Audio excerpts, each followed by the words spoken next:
Hi, everyone. It's Lisa here for your Passion, Purpose, and Personal Brand podcast. I am looking forward to today's interview because I've probably had a half dozen people tell me that I needed to speak with Stephanie Stuckey, who just need to be here to tell her story. And she's got a great story to tell. It aligns with passion, purpose, and the idea of reinvention. So welcome to the show, Stephanie. Thanks, Lisa. I'm excited to be here. And I'm very impressed that you can say passion, purpose, and personal without messing that up. It's a tongue twister.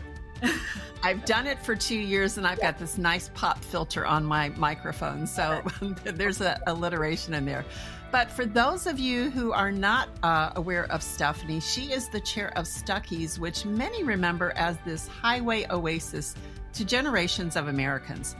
These stores were founded by her grandfather and eventually grew to over 350 stores nationwide. And after being sold to outside ownership, the company declined. And so you're here today to tell us, Stephanie, the rest of the story, right? Remember Paul Harvey, the rest of the story. Yes, of course. So, Paul Harvey. Yeah. So tell us a little bit about your life while your grandfather was building this brand. Were you in close proximity? Did you get to witness any of that? No, he sold the company a year before I was born. Oh, so it wow. was really interesting. Now, having said that, I was born in 1965. He sold it in 64. He remained involved and engaged in the company for another decade after that. So they were bought out. He sold Stuckey's to Pet Dairy Corporation. They made my grandfather the head of the Stuckey's division within Pet. So there was a decade there where he was still engaged. But the interesting thing about my childhood and the business is I knew him as my grandfather. Mm-hmm. So I didn't have the sense of entitlement with the stores because even though they bore our name, we no longer own them. And even if we did own them, I cannot imagine my grandfather thinking it would be okay for me to go into a store and just grab pecan log rolls and kitschy souvenirs off the shelves and not pay for it or feel like, I was somehow, I had a right to that. So we were never treated like that. So he was my grandfather and I loved him. And he died when I had just turned 12 when he passed away. But it really broke my heart because really right before his death, he was less involved. And then when he died, of course, obviously, the company at that point was out of our hands. And there was a series of corporate takeovers. So the company just went from this beautiful roadside welcoming oasis that many of us remember road tripping as kids to eyesores on the side of the highway, dilapidated, abandoned buildings, or even worse, in my opinion, many of them were turned into strip clubs and just really embarrassing, not at all.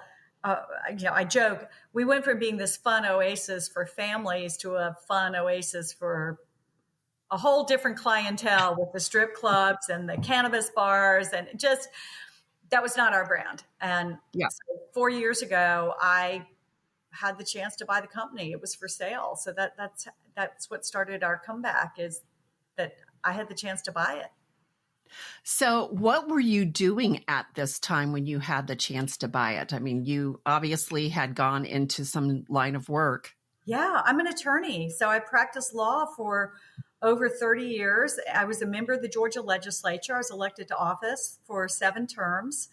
And my last main job was I was head of sustainability for the city of Atlanta. So I did environmental law. And I also taught environmental law as an adjunct professor at the University of Georgia School of Law, which is my alma mater. So I had a life. It was not in business. I'd never run a business other than I sold Girl Scout cookies as a kid. So that was my entrepreneurial experience.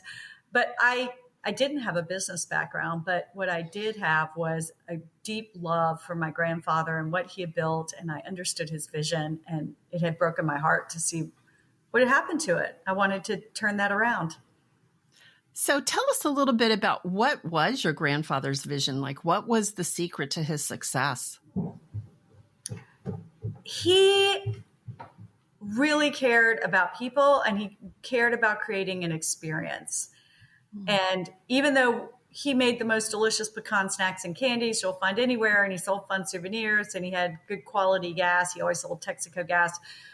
The secret sauce to everything he did, including his candy, was the way he treated people, from his employees to vendors to the customers. One of my favorite stories to tell about him was he had this saying, every traveler is a friend. And that meant not just travelers on the interstate highway, but I think of it so much broader, like we are all travelers through life. So as I'm reinventing his brand, and those stores, I wish they were still around. I wish I had the money to renovate them, but there's only a dozen of them left and we don't own them. They pay us a licensing fee. So we're rebuilding the brand as a consumer packaged good company, making the pecan snacks and candies that he made famous and my grandmother made famous. So as we're trying to think of the brand today, but really staying true to our values, it is every traveler is a friend. Even if we don't have the stores on the interstate, we're all travelers through life. So you treat people with kindness and respect, and that's what matters. And the best example of that from my grandfather's history is that we're based in Georgia. We've always been in the deep South. At our peak, we were all over the country, but our stronghold, where people really know the brand, has been the South. And even during the era of racial segregation, when many places on the interstate were whites only, Stuckey's was never segregated. So I'm very proud of the fact that we were this welcoming oasis where anyone could pull over and they wouldn't be turned away. Not only would they not be turned away, they were treated with kindness and hospitality, and they belonged, which is what we all want. We all want to feel like we belong. So I want to make sure, as I rebuild his brand, that we stay true to that sense of belonging and acceptance and just these moments of warmth and fun. You know, Stephanie, that is so refreshing to hear. And I have these fond childhood memories. My mother was all about experiential learning, right? So her idea for us, our family vacations, would be to always get in the car and go visit a landmark somewhere across the country. Yeah. And because we did that so much, Stuckey's became part of my childhood memory. It was always a place to get gas, always had clean restrooms, and we got to have snacks. So that became part of my memory.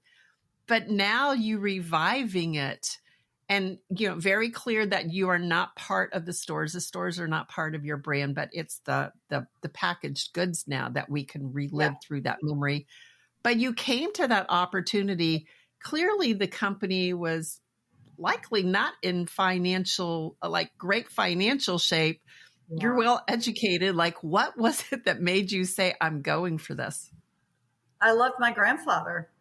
That was it. I loved my grandfather. And I also think, how often do you get the chance to buy your family's business and revive it? Like, there's lots and lots of family businesses out there. And I hear from people every single day who have a similar story, that their grandfather or great grandfather, or maybe the grandmother, built this incredible business and then they sold it. And that's usually where the story ends. It's very rare that there's a part two, which is the chance I had, which is you can revive this, you can bring it back. So yes, it's a labor of love. That's awesome. And it's a story of reinvention, right? You get a chance to do it in this day and time, and his value of everyone matters, of treating people with kindness. Oh, do we need that now in the world, don't we? Right. And so I hope that the story that I share about Stuckey's, and it's not just me, it's a team. I couldn't do any of this had I not gotten some business partners and built up a team. So it's definitely a team sport, reviving a brand. But I would like to hope that the story I share resonates with anyone, because we all have moments in our lives, whether you get a chance to buy your family's business back or not, we all have moments of reinvention when we need to pivot, when we need to think, okay, how do we recalibrate and move ahead because what we're doing isn't working? And so that's what happened to us. We had to figure out how to pivot and how to revive this brand. Yeah. So that leads to the next question. Where do you begin to rebuild this family legacy? Yeah. It took me almost 2 years to come up with what we were going to do. And I'm a big fan of Jim Collins' book, Good to Great. If you haven't read that, strongly recommend it. But he talks about getting your hedgehog concept, which is what are you really going to hunker down on, and is going to, what's going to be your thing. And it's the intersection of what are you passionate about, what are you really good at, and what can you make money at, right? And it's not just what you're really good at, but how can you be best in the world at something. So for us, it took a while. I spent a year visiting the stores, trying to figure out how I could renovate the stores, get the financing. Maybe I could buy them back. I couldn't get the financing. I couldn't get the partnerships. It was just brick wall after brick wall after brick wall. And then it dawned on me one day, and there was actually a very specific moment when I was in a store, an old Stuckey's, which has since been demolished. It was in such bad shape. It was in Marion, Arkansas, and the roof was caving in. And I just sat in the parking lot crying, thinking, how am I going to rebuild this? Nobody's loaning me money for this. I don't have the money. I'd invested everything I owned into buying the company back, which essentially was I bought a trademark. So I was like, what am I going to do? And then I walked inside that store, and it was filled with people, and they were buying stuff. So that was sort of my aha moment. Actually, I eat our product all the time. So this is my morning snack. People were buying pecan log rolls, and I thought, well, we can do that. And we have been outsourcing it. We've been having co-packers. And I thought, okay, we've lost some of the specialness with other people making our brand. And also, you can't make the margin. It's harder to make margin if you don't make your own product. So I was able to get the partnerships, get the financing for manufacturing in rural America. And so it took a while, though. It was a very iterative process. It took me a year of driving around and looking at the stores and trying to figure out how to make that model work. And then finally having to accept, which is really hard, accept that it wasn't working and find something new. And then once you find that other thing, you have to embrace that. Like, that's it. I'm not going to cling on to, I'm going to revive these stores. Now, having said that, as we continue to be profitable, and it's working, by the way, we bought a manufacturing facility.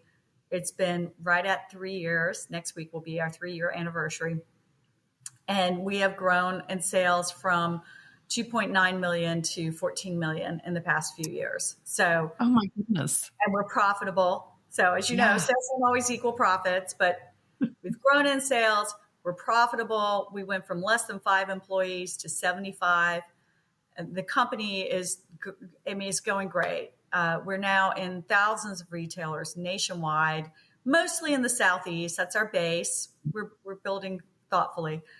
But I had to go all in on this is what we're going to do to rebuild the brand. And then you build the team and you get the partnerships that you need. And it's a slog. It's a daily slog. It's not like suddenly I snap my fingers and the brand is revived. Like it's a journey. It's a slog every single day. You have to get up and just mush on. Yes. But what you have driving you have this reason, you've got this purpose that pulls you in. And I want to really highlight the idea that, because so many people that when they decide to go out on their own or start their own business, they just think one day they're going to wake up and they're going to have the answer. Right. Yeah. But the fact that you went and visited the stores, you were there, you kept bumping into walls, but there was one day when you were there and you saw things differently, right? Yeah. Yeah. So when you saw that, the willingness to be open, to be curious, to be open to thinking differently, and the ability to shut the door on that idea that you had all along, maybe it wasn't supposed to work. Maybe this was what you were supposed to do. Yeah. So congratulations on your progress and congratulations on your success of being profitable and making your own product. That's so exciting. Thank you. I will say desperation breeds innovation. I really, really wanted to make the stores work. I mean, It was hard. And there is a part of me that still wants to have some branded Stuckey stores that are a tribute to what my grandfather did, because those stores were so amazing and special. And I know I wax a little nostalgic about that, but I'm working really hard to embrace what our team calls nostalgia, like creating new memories for new generation of people who are around now. So I do have a dream of one day maybe owning 1 to 3 Stuckey stores that would be a legacy and a tribute to my grandfather, but also in a fresh way that the next generation of consumers can relate to. So it would really be sort of a brand forward innovation hub. We could try out new flavors. It would be a destination location. It would just celebrate the road trip. So that's exactly what I was thinking. I was thinking, to be a destination.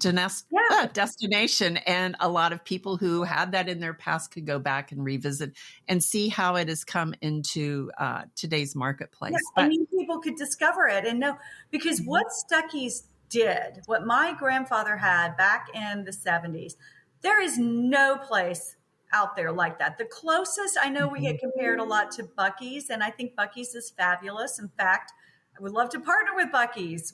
We could make their pecan log rolls for them. I'm just saying, if Buc-ee's is listening, let's talk. But that aside, Buc-ee's is huge. It's like the size of a football field. They have 160 gas pumps out front. They sell grills. I mean, it's almost like a Walmart on the interstate, and it's a different vibe, and it's just different. I think it's a fun place to go, but there is no place on the interstate that is like Stuckey's today. And so I think it'd just be fun.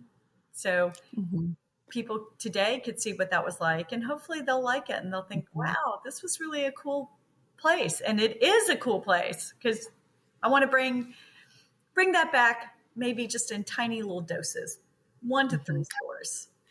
Yes, and I've not had the chance to visit Buc-ee's myself yet. I know there are a lot of evangelists for them. So anyone listening, please, when you're there, tell Buc-ee's they need to start carrying these Stuckey's snacks. Right? That would they have rabbit.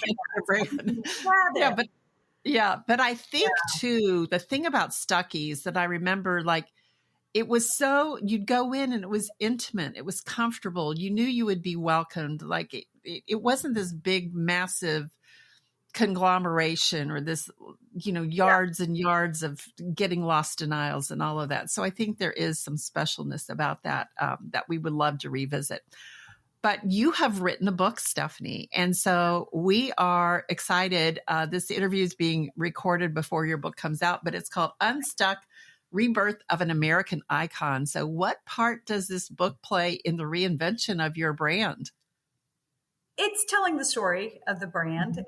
And the genesis for it is that when I did buy the company, I bought the trademark. The only physical assets I had, other than a warehouse, we didn't own the warehouse, it was a rented warehouse filled with a bunch of dusty merchandise that hadn't turned in a while, was I got my grandfather's papers. It was 6 boxes of his archives, and it was old company newsletters and correspondence, and even candy boxes, and fun memorabilia was in there, a lot of old postcards and photographs. And so in the evenings, I would just go through the box and read his history and his story. And he went from being Big Daddy, my grandfather that I loved, to Stuckey, the businessman. And there's this whole story that I thought was amazing. He's an entrepreneur, and he came from nothing, and $35 loan and a Model A Ford, driving the backcountry roads, buying up pecans from local farmers and shelling them. And my grandmother making these treats. And she came up with this recipe for the log roll. So she came up with a unique confection. Like, that whole story to me is fascinating and is still interesting to this day. So what I did was I wrote out his story, and then the chapters are interspersed, that they exchange between his story, my story, his story, my story, and how they parallel. He built the brand, I rebuilt it. And so I have a chapter on marketing on how he marketed, and a chapter on marketing on how I do marketing. And so hopefully it's interesting, and it's entertaining and educational. And it was really a joy to write it. There were some times maybe I didn't think it was a joy. It's so hard writing a book, but I'm excited. I've got a great publisher, Ben Bella Publishers out of Nashville, and they distribute through Penguin. So anywhere Penguin books are sold, It will be distributed through Penguin, and it's on Amazon for pre-sale, Barnes and Noble, bookshop.org, Walmart, Target. So it's pre-sale, but this comes out after the book. So, and I don't know, I'm still figuring out the book tour, but I'll be out and about promoting the book. That's great. That's great. And what type of feedback have you received from the marketplace on you coming in and rebuilding this? Like, this is a story people want to get behind, but what kind of feedback have you had? Really encouraging and supportive. Mm-hmm. I'm amazed how people are willing to give up their time. And I'll give an example. I did a post about how I really wanted to have our product in Wawa because I love that brand. It's just a brand that inspires fandom, and it's in a very competitive space, the roadside retail landscape. They've managed to create this brand that people just really latch onto. And a lot of it is rooted in service, and not just service to their customers, but their community. So I'm a huge Wawa fan, and I did a post on LinkedIn with me standing in front of a Wawa with a cup of coffee and a log roll. And I said, Wawa, you can get hoagies and you can get all this fun stuff. And I listed things. I said, the one thing you can't get is a log roll. And I tagged the CEO of Wawa, Chris Geisens, and he reached out to me, or his team did, and they scheduled. It was a 15-minute call, but it was, think how busy he is. And he gave me 15 minutes, and it was just really very supportive. I'll tell you some others who've reached out. The CEO of Jenny's, it's not Jenny's, John, and now I'm forgetting his last name, so forgive me, John. He recently retired, but we had a Zoom call. He reached out to me, said, I love what you're doing. The CEO of Radio Flyer, Robert Passon, reached out. So there's these other brands too that are sort of in the 3G club, the third generation, that especially I've been so encouraged that they're out there and they're rooting for me and I'm rooting for them. So Beer Nuts, that's a third generation brand. Andy Shirk is their CEO, and I think he's the great nephew of the founder. So some brands out there that are third generation, and we're all sort of in that 3G club together and supporting one another. It's been fun. Yeah. So clearly they know some of the challenges, and those of us sitting on the sidelines that really want to see this become successful. What's the secret to making a comeback? Knowing what's really special about your brand. And this again, it doesn't have to be a pecan log roll, right? It can be whatever. It can be your personal brand. It can be your business brand, your organization brand. So know what is it that's like a core value, something that is just central to what you do. Like for us, it's every traveler's a friend. It's that integrity and the quality and the hospitality of our brand. So that you hold true. And then you have to be able to let go of the rest and figure out what's not working and how do you move that brand forward for today's generation. Because if you don't figure out how to reinvent yourself, you're not going to make it. I mean, that's just right. There are so many business studies, case studies out there for brands that failed because they failed to innovate. I mean, think about Blockbuster Video. Yes, right? We all know that story. Right. That's a prime example of a failure to innovate. Yes. Malls in America, all abandoned pretty much. I mean, you've got to innovate or you're going to be a whatever happened to. Yes. No, and I hear that, and it echoes very much of like what I believe about personal branding. You have to know the identity of who you are and why you're different and what it is that makes you different, what drives you. And then you take that and leave who you're not behind. All those things maybe that you no longer believe or no longer align with, you need to leave that behind and move forward. So, Stephanie, not only are you reinventing the company, you have reinvented yourself, going from practicing law, being in the legislature, working with the state. What advice would you give to entrepreneurs? Well, look at the skill sets that you think you're really good at and make sure that that's what you hone in on, and then surround yourself with people who fill in those gaps. I've done a lot of studying of entrepreneurs I really admire and respect. And the one quality, I mean, you see all sorts of personality types. You see extroverts, introverts, everything in between. But the one consistent trait I've seen is the ability to build a team. Just surround yourself with really smart people who fill in your gaps and accept what your role is and be able to give up some of that power. It's really not giving up power. It's building a team. It's sharing the power, because that's how you're going to grow. So a great example is I recently changed my title from, well, it's more than just the title. I changed my role. I'm no longer CEO. When I restarted Stuckey's, there wasn't a CEO. They needed a CEO. By default, I got the title. But as we grew and built, I realized RG Lamar, who's my business partner, he's really smart and really good at running a company. And he's very good at logistics and finances and a lot of those core skills you have to have. And I'm better at the public speaking and the external aspect of the business, the pitching and the doing the trade shows, things that he is also good at but doesn't really enjoy. And so we've shifted our roles. And I live in Atlanta. I'm right next to the world's most traveled airport. I can get anywhere and represent the brand.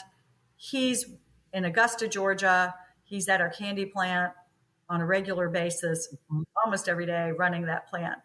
So you just have to accept what's your role. The other advice I would have for entrepreneurs is you're not alone.